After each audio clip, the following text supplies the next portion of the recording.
भगवते वासुदेवाय। ओम नमो भगवते वासुदेवाय। ओम नमो भगवते वासुदेवाय। श्रीमद् भागवतम में कलयुग के लक्षणों का वर्णन है, और अगर आप गहराई के साथ भागवतम के 12वें स्कंद के दूसरे अध्याय को पढ़ोगे तो आपको ऐसे लगेगा जैसे कि व्यासदेव जी ने इसकी रचना कल या परसों की हो। आज मैं पढ़ रहा था यूनाइटेड नेशंस की एक रिपोर्ट के विषय में। आप जानते हो यूनाइटेड नेशंस क्या है? विश्व की सभा, जिसका मूल उद्देश्य है कि विश्व में शांति स्थापित करना। और शांति के बजाय हर कोने में क्या दिखते हो? अशांति। तो यूनाइटेड नेशंस की एक नई रिपोर्ट ने कहा है कि भारत के अंदर, ऐसे तो पूरे विश्व के विषय में कहा है, भारत के अंदर ये रिपोर्ट मेरे सामने है। आप शायद देख रहे होंगे कि मैं ये अखबार क्यों साथ लाया हूँ। तो ये इसमें आज के टाइम्स ऑफ इंडिया में ये रिपोर्ट छपी है। 18 साल के अंदर भारत में 50% पानी कम हो जाएगा पीने के लिए। कितना?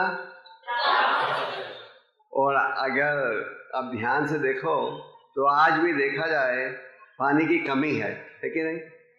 आज तो आपको पीने का पानी भी खरीदना पड़ता है। तो और ये जो रिपोर्ट है कोई हरे कृष्ण वालों की नहीं है, ये है भौतिक विज्ञानियों की। जैसे आज सुबह बारिश आई थी, साल में आंधी भी, पिछले को 10 दिन पहले ही बारिश आई थी। इससे पहले पिछले 100 सालों में कभी आपने इस समय में बारिश का अनुभव की थी? सच बोलिए। सुबह तेजी से आंधी भी आई थी। तो आज आप देख रहे हो क्या सारे विश्व में जो मौसम का प्रभाव है बहुत तेजी से बदल रहा है। जो भौतिक विज्ञानी हैं, इंग्लिश में इसको कहते हैं ग्लोबल वार्मिंग, हिंदी में क्या कहते हैं पता नहीं आप समझ रहे हो ग्लोबल वार्मिंग। जो भौतिक विज्ञानी हैं वो भी कह रहे हैं कि हमने सपना भी नहीं देखा था कि ग्लोबल वार्मिंग का प्रभाव इतना तेज आएगा।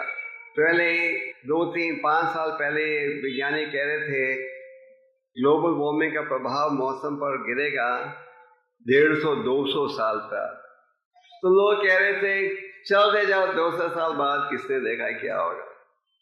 अब वो कह रहे हैं कि इसका प्रभाव इतनी तेजी से आ रहा है कि जो चीज उन्होंने सोचा था 200 साल बाद परिणाम होगा, वो कष्ट आपको जल्द अनुभव करना पड़ेगा। तो ये कहा गया है कि 18 साल में भारत में पीने का पानी और 50% कम हो जाएगा। तो अगर आज आप भर देते हो 12 रुपये बॉटल क्या बिस्लेरी का, तो 18 साल ज़्यादा दूर नहीं है।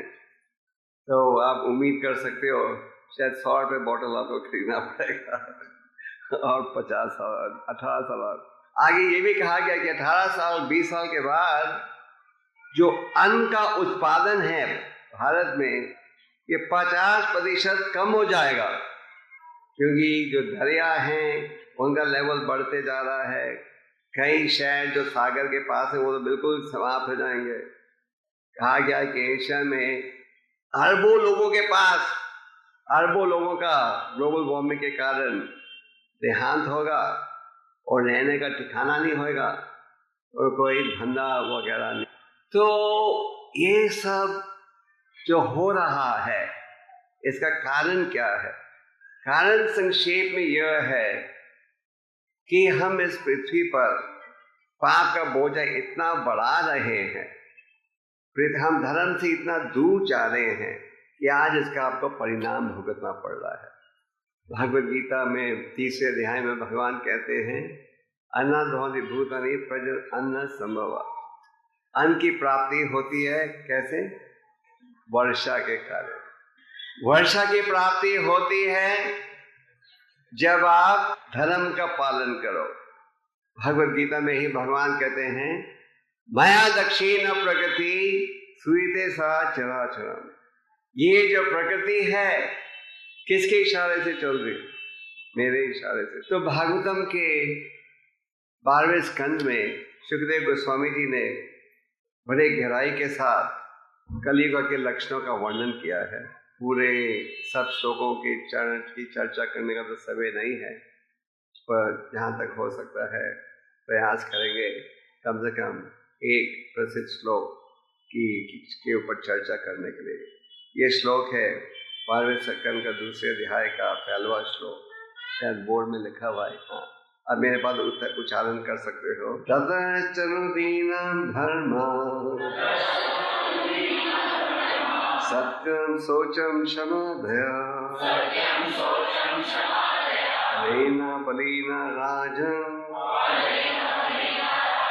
उनक्ष्यत् गयुर्बलं स्मृति। अनुवाद इस प्रकार से है। सुखदेव गोस्वामी ने कहा, हे राजा, तब कलियुग के प्रबल प्रभाव से धर्म, सत्य, पवित्रता, क्षमा, दया, आयु, शारीरिक बल तथा स्मरण शक्ति दिन प्रतिदिन घटते जाएगी। तो इसका उच्चारण कब किया था? 5000 साल पूर्व। सुखदेव गोस्वामी भागवतम के 12वें स्कंद के दूसरे अध्याय में बड़े गहराई के साथ कलियुग के अनेक लक्षणों की चर्चा करते हैं। तो यहाँ सुखदेव गोस्वामी जी कह रहे हैं कि कलियुग के हर प्रतिदिन बीतने के साथ क्या कम होते जाएगा? धर्म के प्रबल प्रभाव से धर्म। आप कहोगे धर्म कम कहाँ हो रहा है? कई बार जब हम हिंदू भाई बहनों को कहते हैं, वो कहते हैं कि आजकल तो धर्म की बहुत जागृति हो रही है। टीवी चैनल में भी आप धार्मिक कार्यक्रमों को देख सकते हो। पर देखा जाए ध्यान से, शुद्ध धर्म का प्रचार या पालन बहुत कम संख्या में हो रहा है। धर्म का अर्थ है भगवान की वाणी। इस विषय पर भागवतम के 6ठे स्कंद में चर्चा हुई थी, यामदूत और विष्णुदूत बीच में। आप 6ठे स्कंद में प्राचीन कथा पढ़ते हो, जिसे आप आजमिल की कथा के नाम से जानते हो। आजमिल का जन्म हुआ था धार्मिक खानदान में। धार्मिक पत्नी थी, माता पिता थे, पर बुरी संगत में गिरकर उसका चरित्र गिर गया था। पर एक गुण था उसमें कि उसने अपने सबसे छोटे बेटे का नाम रखा था नारायण, और सबसे छोटे बेटे के प्रति बड़ा गहरा आकर्षण था। तो यामदूत किसे कहते हैं? यामराज जी के प्रतिनिधि, जो कि हमारे कर्मों का हिसाब किताब रखते हैं। जैसे आप बैंक में अकाउंट खोलते हो, जब पैसा जोड़ो या निकालो तो वो बुक जो टेलर है उसको नोट करता है। आजकल तो कंप्यूटर करता है। तो इसी प्रकार यामराज जी सब कर्मों का हिसाब किताब रखते हैं। और यामराज जी ने 3 भयंकर रूपी प्रतिनिधियों को भेजा था आजमिल को नरक में लाने के लिए, सजा भुगतने के लिए। और आजमिल ने जब इन्हें देखा तो घबरा कर नारायण शब्द को पुकारा था असल में छोटे पुत्र का नाम, पर नारायण शब्द को पुकारते ही वहां विष्णुदूत जी पहुंच गए। और विष्णुदूत और यामदूतों के बीच में बड़ा अच्छा वार्तालाप हुआ। यहाँ की विष्णुदूतों ने पूछा यामदूतों से, अब बताओ धर्म कहाँ प्राप्त हो? तो उन्होंने कहा कि धर्म का अर्थ है भगवान की वाणी। तो अगर ध्यान से देखा जाए, सत्य रूप से भगवान की वाणी का पालन बहुत कम लोग आज कर रहे हैं कलयुग में। और दिन पर दिन ये और भी कम होते जा रहा है। उल्टा कलयुग में आप देखते हो कि धर्म के नाम पर अधर्म का प्रभाव बढ़ते जा रहा है। तो यहाँ कहा जा रहा है कि हर दिन के बीतने के साथ दिन प्रतिदिन धर्म का जो पालन है कम होते जाएगा। आगे सत्यता, अगर देखा जाए धर्म का पालन हम भी हम करते भी हैं तो सत्य रूप से नहीं करते। धर्म के 4 महत्वपूर्ण अंग हैं जिनमें एक है सत्यता। सत्यता का एक अर्थ यह है कि आप भगवान की वाणी का पालन करो यथारूप, ये सत्य रूप से। दूसरा, वैष्णव के साथ भी व्यवहार रखो सत्य पर आधारित, और साधारण समाज में भी सत्य का पालन करो। पर आज आप क्या देखते हो, नाम धर्म को स्वीकार करते हैं सत्य रूप से, धर्म का स्वीकार भी करते हैं, साथ में अपने भाव अर्थ को जोड़ देते हैं। तो शुक्रदेव गोस्वामी जी का कहना है कि सत्य का पालन दिन पर दिन कम होते जाएगा। आप देखते हो कि अगर आपने कुछ एग्रीमेंट भी किया हो स्टैम्प पेपर में भी, उसकी कुछ कदर रहती है आज के जमाने में? कुछ कदर नहीं रहती है कि नहीं? लोग कोर्ट में जाते हैं, भागवत गीता बाइबल के ऊपर वादा करते हैं कि हम बोलेंगे सत्य बोलेंगे, और क्या गवाही देते हैं? झूठ, है कि नहीं?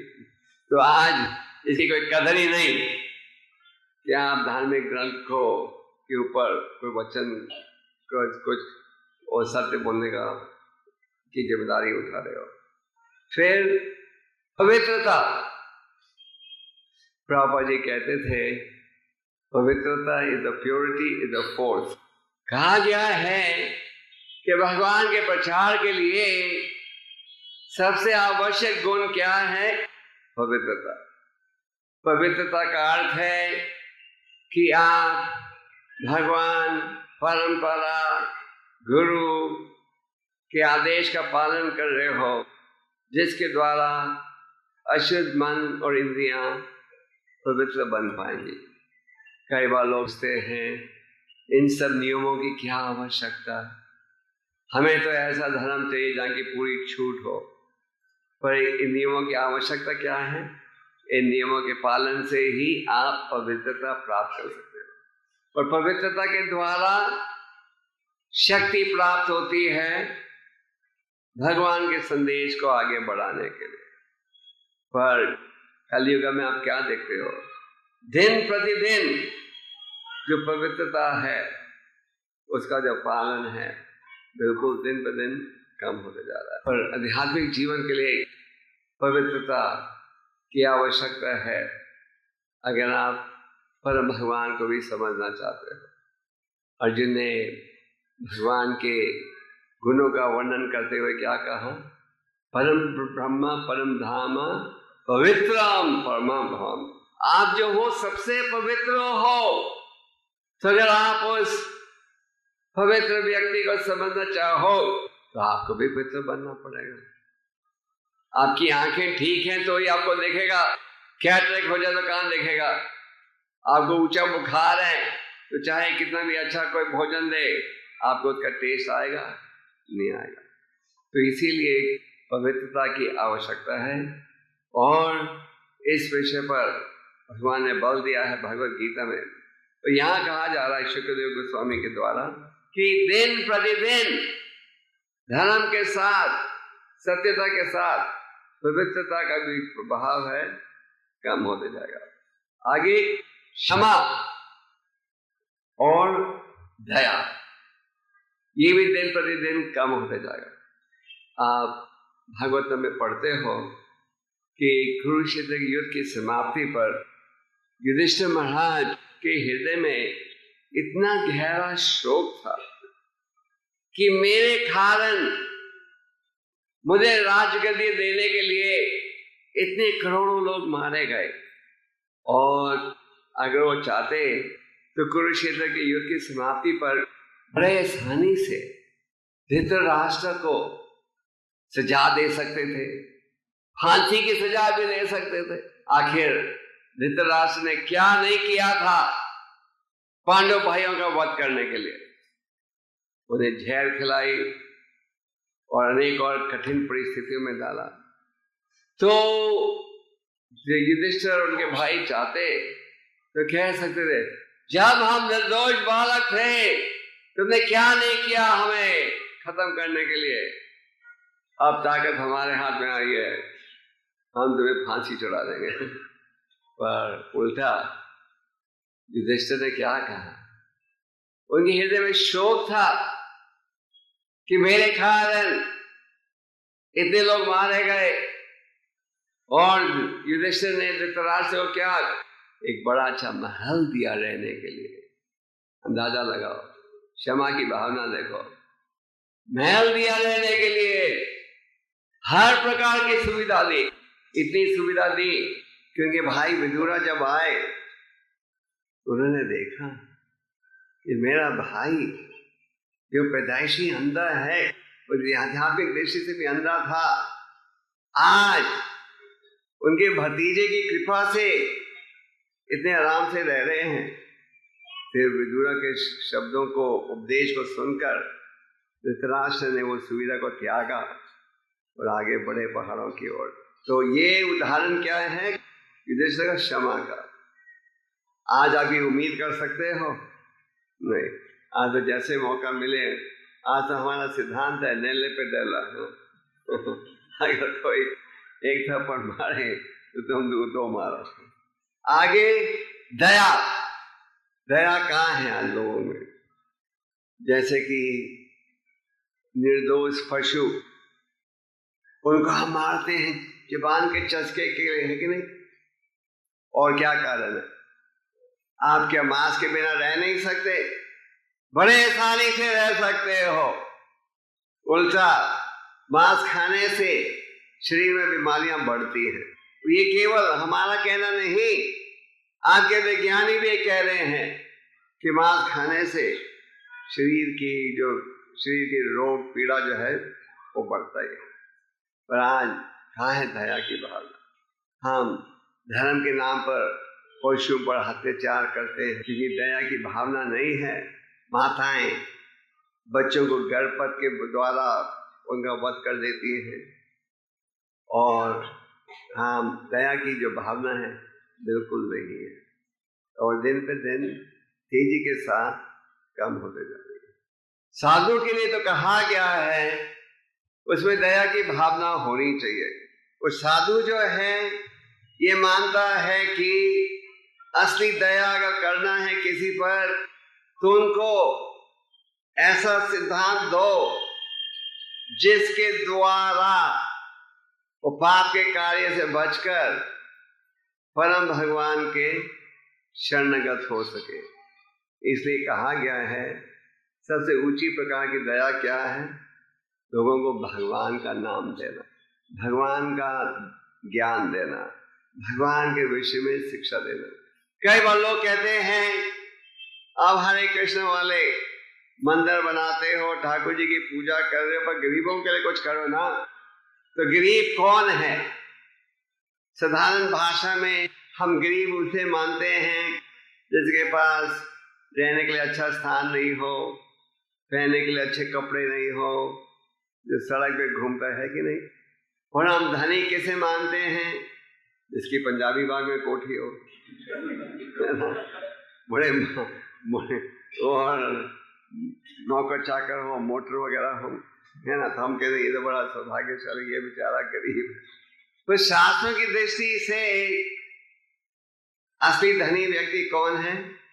जो भगवान के शरणगत होने का प्रयास कर रहा है। और गरीब या अनाथ व्यक्ति कौन है? जो भगवान की शिक्षा से स्वतंत्र इस जीवन को बिताने का प्रयास कर रहा है। वामन देव जी कहते हैं भागवतम के 8वें स्कंद में आप वामन देव और बाली महाराज की कथा पढ़ते हो। यहाँ की अब देखते हो कि जब वामन देव जी आए बाली महाराज की यज्ञशाला में, तो बाली महाराज ने उनसे पूछा आप इतने सुंदर ब्राह्मण बालक हो, मांगो कुछ मेरे से, मैं तुम्हारी कुछ सेवा करना चाहता हूं। तो वामन देव जी ने कहा कि अगर आप मुझे कुछ देना चाहते ही हो तो उतना स्थान दो जहां कि मैं कितने कदम रख सकूं? 3 कदम। तो भाली महाराज ने सोचा ये तो ज्यादा समझदार नहीं दिखता, इतने बड़े व्यक्ति के पास आकर इतना छोटा स्थान पे मांगे। उन्होंने कहा और मांगो मेरे से कुछ, ये तो कुछ भी नहीं है। तो वामन देव जी ने कहा कि जिस व्यक्ति ने मन और इंद्रियों पर वश नहीं किया, उसे अगर आप सारे विश्व का धन दोगे तो भी वो संतुष्ट नहीं रहेगा।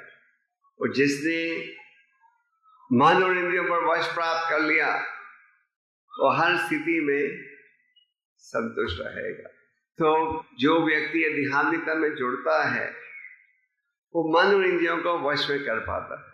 जैसे मैं आपको कह रहा था, ग्लोबल वार्मिंग का प्रभाव, अन्न का उत्पादन कम हो जाएगा, पानी की प्राप्ति कम हो जाएगी। तो ये सब जो आज आप समाज में देख रहे हो, आप आपके दिल्ली में देखते हो कि दिन पे दिन नई मोटरें आ रही हैं, है ना, और दिन पे दिन अनेक प्रकार की भौतिक सुविधाएं भी हमें समाज में प्राप्त हो रही हैं। पर इन सब के द्वारा क्या आपको लाभ पहुंच रहा है? अगर आप ध्यान से देखो, समाज विश्व में बीमारियां तेजी से बढ़ते जा रही हैं और मेंटल स्ट्रेस, मन की चिंता, मन पर जो बाहर है वो बोझ है, तेजी से बढ़ते जा रहा है। मैं पढ़ रहा था कुछ दिन पहले कि भारत के नौजवान के विषय में कहा गया है कि और 10 साल में 60% जो भारत के युवक हैं 35 साल से कम, 60% को हार्ट अटैक होएगा। क्योंकि बूढ़ों को नहीं, पहले तो हार्ट अटैक होता था बूढ़ों को, है ना, अब डायबिटीज, हार्ट अटैक, ये सब किसको हो रहा है? जवानों को हो रहा है। तो इसका कारण क्या है? कारण बड़ा सरल है। हमें चाहिए ऊंचा जीवन, जितनी अच्छी सुविधा प्राप्त कर सकते हैं, चाहे आप बेईमानी करो, जेब काटो किसी का, या जो भी कर सकते करो, पर हमें किसी न किसी रूप से ऊंची हर प्रकार की सुविधा चाहिए। तो इसे कहा जाता है ऊंचा जीवन, सादा विचार, हाई लिविंग, सिंपल थिंकिंग। रहना चाहते हो राजा जैसे, सोचना चाहते हो पशु जैसे। क्यों? पशु क्या सोच पाते हैं? हाँ, इंद्रिय तृप्ति के अलावा पशु कुछ सोच नहीं सकता। और संतों का कहना है कि हमारा सिद्धांत होना चाहिए सादा जीवन और ऊंचा विचार। ऊंचा विचार का अर्थ है ये समझना कि जीवन के लक्ष्य को आप कैसे प्राप्त कर सकते हो। जैसे आप सब जो जुड़े हो पंजाबी बाग केंद्र के साथ या इस्कॉन के किसी भी केंद्र के साथ, आप सब बड़े भाग्यशाली हो, क्योंकि आप ये स्वीकार कर रहे हो क्या कि भगवान की शिक्षा की आवश्यकता है अगर हम जीवन को सफल बनाना चाहते हैं। तो दिन पे दिन जो दया की भावना है वो दिन पे दिन क्या कम होते जा रही है। आगे आयु, तो और आगे शारीरिक तथा स्मरण की शक्ति। चाहे हमारे वैज्ञानिक हमें ये विश्वास दिलाएं कि आयु लोगों की बढ़ते जा रही है, आज आप देख सकते हो कि अगर आप जीते भी हो थोड़ी देर ज्यादा, उसके साथ अनेक बीमारियों को भी साथ भुगतना पड़ता है। और शारीरिक तथा स्मरण की शक्ति, आज हमारी स्मरण की शक्ति तो इतनी कमजोर हो गई है कि हर चीज आपको लिखना पड़ता है। सच बात है, आजकल आपको लिखना पड़ता है, नहीं तो लैपटॉप, नहीं तो पाम टॉप, है ना, हर चीज आजकल लिखना पड़ता है। जन्मदिन क्या है, अपॉइंटमेंट क्या है, क्योंकि हमारी स्मरण की शक्ति जो है बिल्कुल नष्ट हो गई है। तो शुक्रदेव गोस्वामी जी कह रहे हैं कि दिन प्रतिदिन ये सब लक्षण जो हैं, ये सब गुण जो हैं, ये दिन प्रतिदिन क्या होगा? दिन पे दिन कम होते जाएगा। आगे शुक्रदेव गोस्वामी जी कहते हैं कि अगर किसी के पास धन है तो लोग मानेंगे वो बड़ा जेंटलमैन है, बड़ा उसे समाज में इज्जत मिलेगी, और न्याय भी आपको चाहिए तो केवल जब प्राप्त होगा अगर आपके पास क्या है, धन। ये सच है कि नहीं? आज के जमाने में अगर आपका पड़ोसी के पास बड़ी कोठी है, 4-5 मोटरें हैं, आप क्या देखते हैं उसका चरित्र क्या है, कैसे प्राप्त कर रहे हैं? आप तो कह रहे धनी व्यक्ति है, और फिर हम सब उसको सलाम करते हैं। तो ये भागवत में कहा गया है कि धन के माध्यम से एक व्यक्ति समाज में स्थान प्राप्त करे, और आगे क्या, और न्याय प्राप्त होगा। कैसे?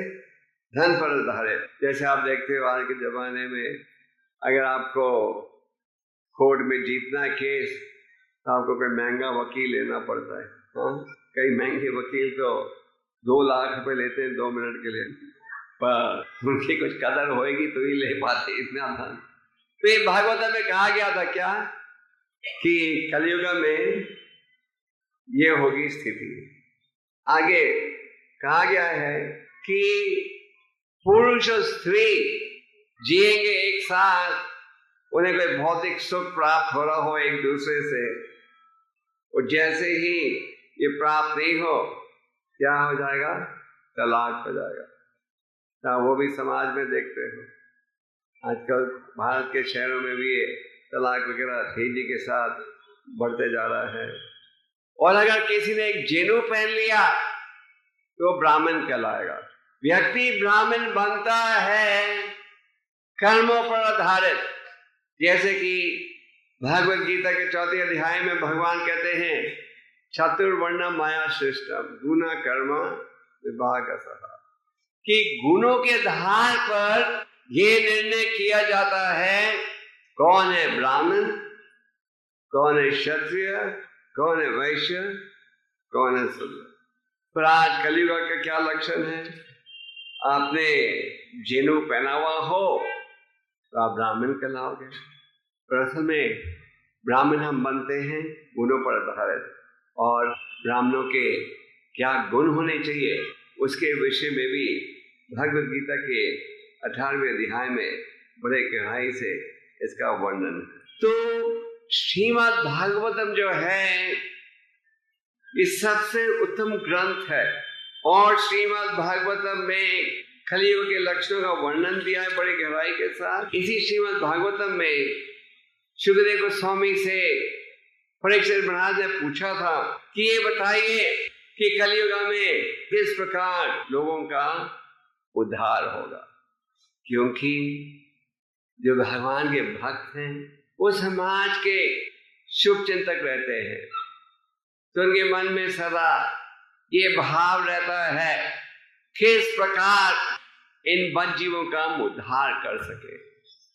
तो परीक्षित महाराज का प्रश्न क्या था, ये बताइए कि किस प्रकार कलियुग में लोगों का उद्धार होगा, जिसके विषय में शुक्रदेव गोस्वामी ने कहा कले दोषे निधि राजन अस्ति एक महागना कीर्तन देव कृष्ण से मुक्त संघर्ष प्रभुचार।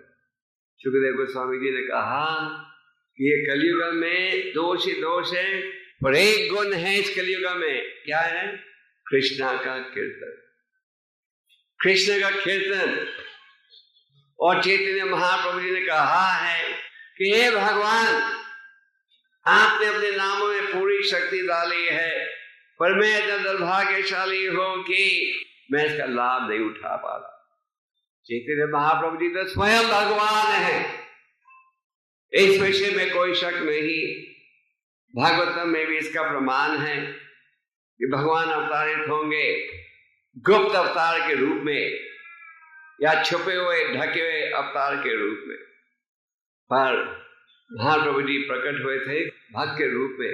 महाप्रभु ने क्या कहा, हे भगवान, आपने अपने नामों में पूरी शक्ति डाली है, और मैं इतना दुर्भाग्यशाली हूं क्या कि मैं आपके नामों के प्रति आकर्षित ही नहीं हो रहा। तो फिर गोस्वामी ने कहा परीक्षित महाराज के प्रश्न के उत्तर में कि कलयुग में दोष पर एक गुण है। क्या है? एक कृष्ण का कीर्तन। हमारी परंपरा में एक महान संत थे जिनका नाम था ठाकुर भक्ति विनोद। वैसे तो महान आचार्य थे और भौतिक दृष्टि से बहुत पढ़े हुए थे। वो अपने समय में वो पूरे शहर के मैजिस्ट्रेट थे और अंग्रेजों के जमाने में उससे ज़्यादा पद, उससे ऊंचा पद भारतीयों को नहीं दिया जाता था। और भक्तिविनोद ठाकुर हालांकि गृहस्थ आश्रम में थे, उन्होंने अपने सारे बच्चों को भी शुद्ध भक्त बनाया और लगभग 100 ग्रंथों की रचना की उन्होंने। कितने? 100 ग्रंथों की। इसके अलावा 100 से ज्यादा प्रार्थनाएं की रचना की। जैसे हम लोग ये प्रवचन देने से पहले भजन गाते हैं, जय राधा माधव कुंज बिहारी, आप भी गाते हो घर में। इसकी रचना भी ठाकुर भक्ति विनोद ने की है। फिर हम लोग गौर आरती गाते हैं, उसकी रचना भी ठाकुर भक्ति विनोद जी ने की है। यशोमती नन्ना भजन गाते हैं, उसकी रचना भी ठाकुर भक्ति विनोद जी की है। तो उन्होंने हमें अनेक सुंदर रचनाएं दी हैं। तो एक प्रार्थना में वो कहते हैं, सुख में हो या दुख में हो, हरि नाम को जरूर स्वीकार करो। अक्सर आप देखते हो कि जब हम सुखी हो तो हम भगवान को सरलता से भूल जाते हैं। सच है कि झूठ? सच है। चैतन्य चरितामृत में एक श्लोक है, कृष्ण सूर्य सम माया हयांधिकारा, यहाँ कृष्ण ताहिनी माया अधिकारा। इसका अनुवाद इस प्रकार से है, जैसे कि जहां रोशनी है वहां अंधेरापन का प्रभाव नहीं रहता, उसी प्रकार जहां कृष्णा है वहां माया का प्रभाव नहीं रहेगा। तभी हम, जैसे आप जब अंधेरेपन में थे, बिजली नहीं थी, थोड़े मिनटों के लिए आप एक दूसरे को देख भी नहीं पा रहे थे, आप रोशनी के कारण बड़े आसानी से देख सकते हो। उसी प्रकार अगर आप कृष्ण भगवान की शरण लो तो आप हर चीज को ठीक दृष्टि से देख सकोगे। अगर आपके पास कोई सुविधा है तो आप ये सोचोगे, अरे ये तो भारी बोझा है मेरे सिर पर, मुझे इसका इस्तेमाल करने दो भगवान की सेवा में। अगर आपके पास कोई कला है तो आप सोचोगे, मुझे इस कला का उपयोग करने दो, क्या? भगवान की सेवा में। तो मैं आपको कह रहा था ठाकुर भक्ति विनोद जी की एक रचना के विषय में, जिसमें वो कहते हैं, सुख में और दुख में दोनों ही परिस्थितियों में क्या करो? हरि का नाम। तो मैं कह रहा था आपको कि अक्सर सुख की स्थिति में हम भगवान को सरलता से भूल जाते हैं और दुख की स्थिति में भगवान का स्मरण करते हैं, अगर हमारा सौभाग्य हो। कुंती महारानी की प्रार्थना आपको भागवतम के प्रथम स्कंद में प्राप्त होता है और कुंती महारानी कहती हैं, विवादु संतु तहा सश्वर, हे भगवान आज मेरे कष्टों को बढ़ाओ। अभी ऐसी प्रार्थना कोई करता है? सच बोलो। आप क्या राधिका रमन जी के पास जाकर कहते हो कष्टों को बढ़ाओ? आप तो कहते हो कि अभी मैंने 10 रुपए चढ़ाया, 10,000 मिलना चाहिए। और कुंती महारानी जी कहती हैं, मेरे कष्टों को बढ़ाओ। क्यों? आगे कहती हैं कि जितना आप कष्टों को बढ़ाते हो उतनी ज्यादा मैं आपके चरण कमलों का स्मरण करती हूँ, और जितना ज्यादा मैं आपके चरण कमलों का स्मरण करूंगी उतनी जल्दी मुझे क्या प्राप्त होगा? जन्म मृत्यु के मृत्यु से छुटकारा। तो ठाकुर भक्ति विनोद जी कह रहे हैं, सुख में दुख में दोनों ही परिस्थितियों में क्या करो? हरि नाम का उच्चारण। आगे कहते हैं, गृह ठाकुर वाणी ठाकुर सदा हरि भोले ठाकुर। चाहे आप गृहस्थ आश्रम में हो या ब्रह्मचारी या सन्यासी, ये नहीं कि आप गृहस्थ आश्रम में हो तो आपको पूरी छूट है, जो करना करो।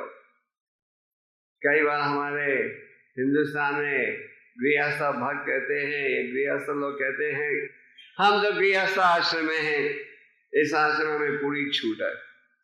भगवान जब कहते हैं सर्वधर्मा परित्यज माम एकम शरणं व्रज हम त्वं सर्व पाप में मोक्षयामि मा शुचः, तो यह आदेश भगवान किसको दे रहे हैं? खाली सिर्फ सन्यासियों को, ब्रह्मचारियों को? हाँ नहीं, पूरे मानव समाज को। तो ठाकुर भक्ति जी का कहना है सुख में दुख में क्या करो? हरि नाम का उच्चारण करो। वो कहते हैं जीव जागो घोड़ा चंदा बोले। ठाकुर चैतन्य महाप्रभु जी हम सबको जगाने के लिए आए हैं। वो कह रहे जागो, तो माया की गोद में इतनी देर से सो रहे हो। अनेक योनियों में हम सब गुजर बैठे हैं और 84 लाख योनियों में गुजरने के पश्चात क्या प्राप्त होता है? मनमानव में। तो आप अंदाजा लगाओ कि माया की गोद में कब से आप सो रहे हो। और ठाकुर भक्ति जी कहते हैं निकलो।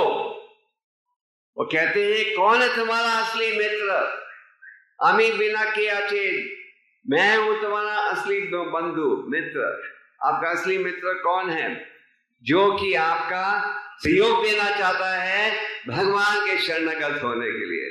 हम हमेशा हमारे गृहस्थ भक्तों से निवेदन करते हैं कि आप अपने घरों का उपयोग करो भगवान का प्रचार करने के लिए।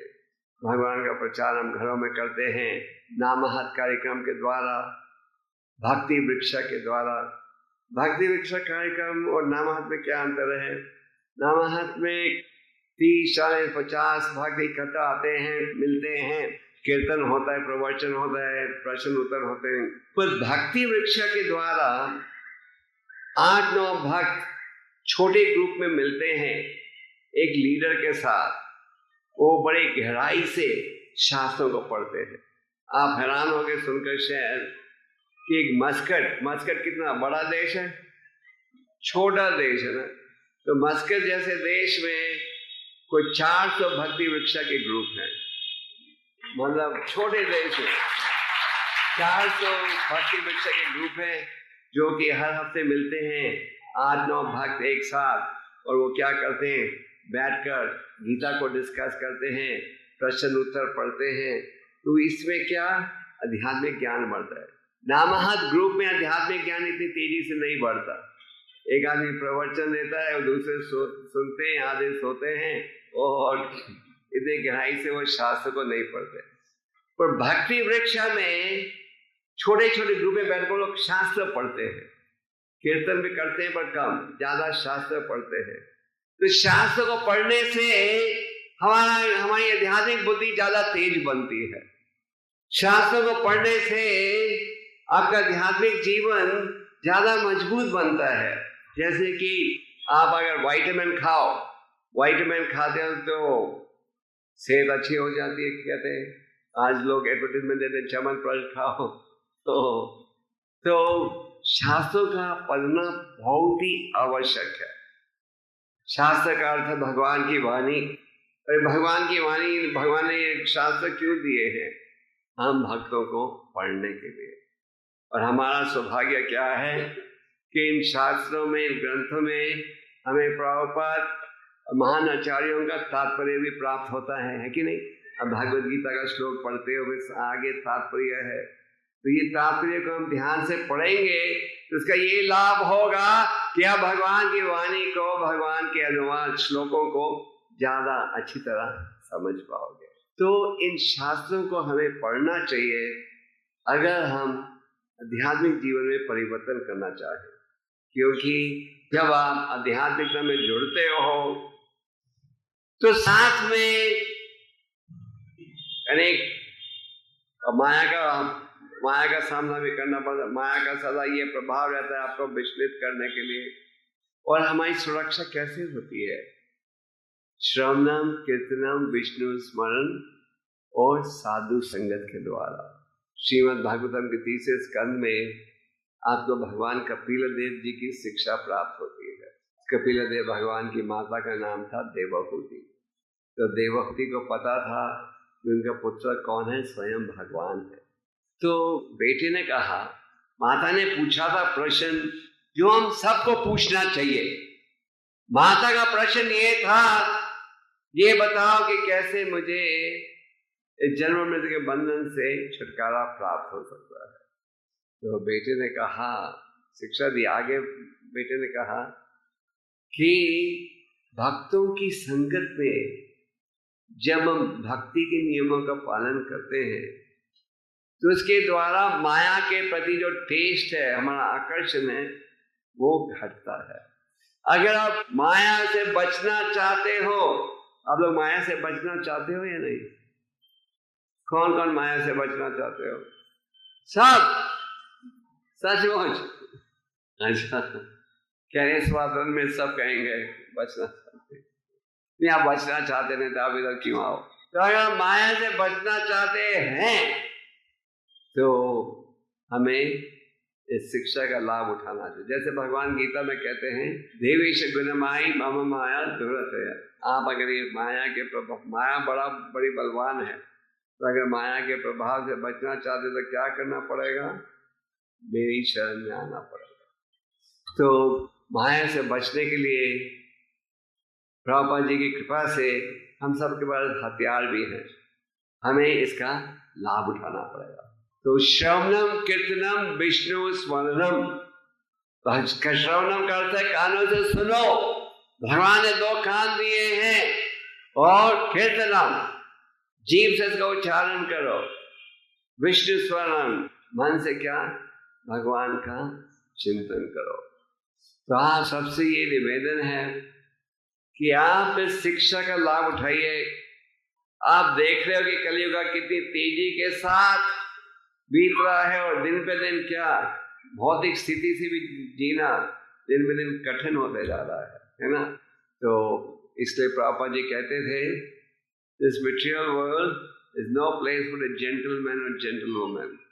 ये जो भौतिक जगत है, किसी समझदार व्यक्ति के लिए रहने का स्थान नहीं है। भगवान आपको निमंत्रण दे रहे हैं। क्या है भगवान का निमंत्रण? आओ मेरे धाम। कुंत जगत का अर्थ है जहां कष्ट ही कष्ट हो, और वैकुंठ जगत का अर्थ है जहां कोई कष्ट नहीं, कोई निराशा नहीं, कोई बेचैनी नहीं।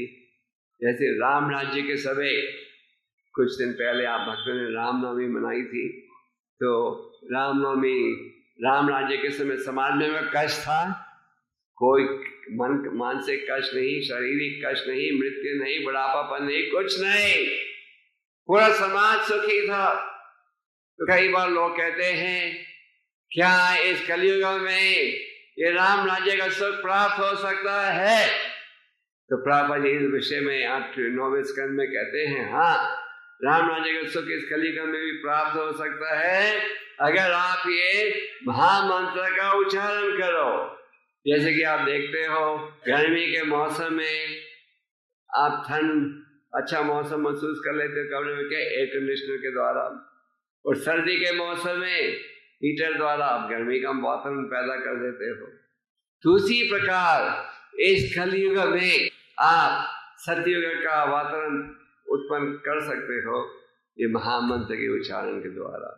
तो चैतन्य महाप्रभु जी ने कहा है, चेतना को शुद्ध बनाने के लिए हरे कृष्ण महामंत्र का उच्चारण करो, श्रीमद् भगवत गीता भागवतम को पढ़ो रोज, साधु संगत का लाभ उठाओ, भगवान के आर्य विग्रह की उपासना करो, और धामवासी बन जाओ, या अपने घर को धाम बनाओ। और उन्होंने कहा कि घर को धाम बनाना कठिन नहीं है। घर में एक छोटा मंदिर बनाओ, यहाँ की जो भी भोजन बनाते हो पहले उसे भगवान के चरणों में अर्पण करो, फिर वो क्या बन जाता है? प्रसाद। भगवान गीता में कहते हैं, जो कि मुझे भोग लगाए बिना खाए वो केवल पाप खा रहा है। तो आप पाप खाना चाहते हो? आप में से कौन कौन से आप प्रसाद खाते हो? सभी? वाह, ये तो बड़ी अच्छी बात है, सभी केवल प्रसाद खाते हो। तो घर में छोटा मंदिर बनाओ, जो खाओ पहले भोग लगाओ। हमारे गुरु जी एक कथा सुनाते थे कि एक समय ठाकुर भक्तिनोद जी, जिनकी मैं चर्चा कर रहा था, उन्होंने भक्ति सिद्धांत जी को ये शिक्षा दी थी। भक्ति सिद्धांत जी हमारे परम गुरु जी कि जो खाओ पहले भगवान को भोग लगा कर खाओ। तो भक्ति सिद्धांत जी एक समय 5 साल के थे, उन्होंने आम खा लिया भोग लगाए बिना। तो पिता ने कहा, बेटा ये ठीक नहीं है, कुछ नहीं खाना चाहिए, भोग लगाई, गलत किया तुमने। तो भक्ति सिद्धांत जी ने जिंदगी भर आम नहीं खाया। उन्होंने कहा कि मैं जब 5 साल की आयु में मैंने एक अपराध किया था, तो जिंदगी भर उन्होंने, तो आप माता पिता को अपने बच्चों को ये शिक्षा देनी चाहिए बचपन से ही, क्या जो खाओ पहले भगवान को भोग लगाओ प्रसाद के रूप में। और माता पिता बचपन से ही शिक्षा देंगे तो बच्चे पलेंगे अच्छे वातावरण में। पर अगर हम टीवी को कहेंगे सब शिक्षा देने के लिए, जैसे आज के जमाने में आप देखते हो बच्चे बड़े होते हैं बुरे भावों के साथ। तो आध्यात्मिक जीवन जो है सरल है, इतना कठिन नहीं है। और जैसे साधारण भाषा में कहते हैं, God helps those who help themselves। कहते हैं ना, भगवान उनका सहयोग करते हैं जो स्वयं प्रयास करें। इसी प्रकार भगवत गीता में कहा गया है कि जो प्रयास करते हैं मुझे समझने के लिए, उनमें अगर कुछ कमी भी हो तो भगवान क्या कहते हैं, उसे मैं दूर कर देता हूँ। क्योंकि कई बार जब आप जुड़ते हो इस संस्था के साथ, जब आप सुनते हो 16 माला करो, 4 नियम का पालन करो, तो आपके मन में ये विचार आता है, अरे हम कहाँ कर पाएंगे, ये हमारे लिए नहीं है ना। तो हम पीछे हटने का प्रयास करते हैं। पर अगर आप में श्रद्धा है और आप थोड़ा भी प्रयास करो तो भगवान आपका सहयोग देंगे इस भक्ति मार्ग में सफलता प्राप्त करने के लिए। तो संक्षेप में कलयुग बड़ा दिन पे दिन भयंकर होते जा रहा है, ये शास्त्र की भविष्यवाणी है। और आप सब सौभाग्यशाली हो, क्यों आप इस संस्था के साथ जुड़े हो, ध्यान की आपको असली शिक्षा दी जा रही है, इसका कृपा करके लाभ उठाओ। और भगवत गीता में भगवान कहते भाव नाम जन्मनमन्ते ज्ञानमम प्रपद्यते। बहुत से जन्मों के बाद वो भाग्यशाली व्यक्ति है क्या, जिसे ये बुद्धि प्राप्त होती है क्या कि मैं ही हूँ हर चीज का कारण। तो आप सब बड़े भाग्यशाली, कृपा करके इसका लाभ उठाओ। चैतन्य महाप्रभु सनातन गोस्वामी जी को शिक्षा देते कह रहे थे, ये भक्ति का बीज उगेगा जैसे साधारण बीज उगता है, जब आप उसे पानी पिलाते हो। तो भक्ति का बीज को उगने के लिए क्या श्रवणम कीर्तनम की आवश्यकता है। भगवान ने हमें एक जीभ दिए, 2 कान दिए हैं, इसका हमें क्या करना चाहिए, सदुपयोग करना चाहिए। तो ये आप सबसे निवेदन, इस जीभ का लाभ उठाइए, कानों का लाभ उठाइए। हमारे संतों ने उदाहरण दिया है, अगर हम इस जीभ का उपयोग करेंगे भौतिक चर्चा के लिए तो क्या परिणाम होगा। जैसे एक मेंढक कैं कैं कैं कैं करके सांप को क्या सूचना देता है, मैं यहाँ हूँ आओ काटो। तो आज हम कैं कैं कैं करते रहते हैं भौतिक चर्चा, और उसकी वजह हमें क्या करना चाहिए, भगवान के नामों को। हरे कृष्णा।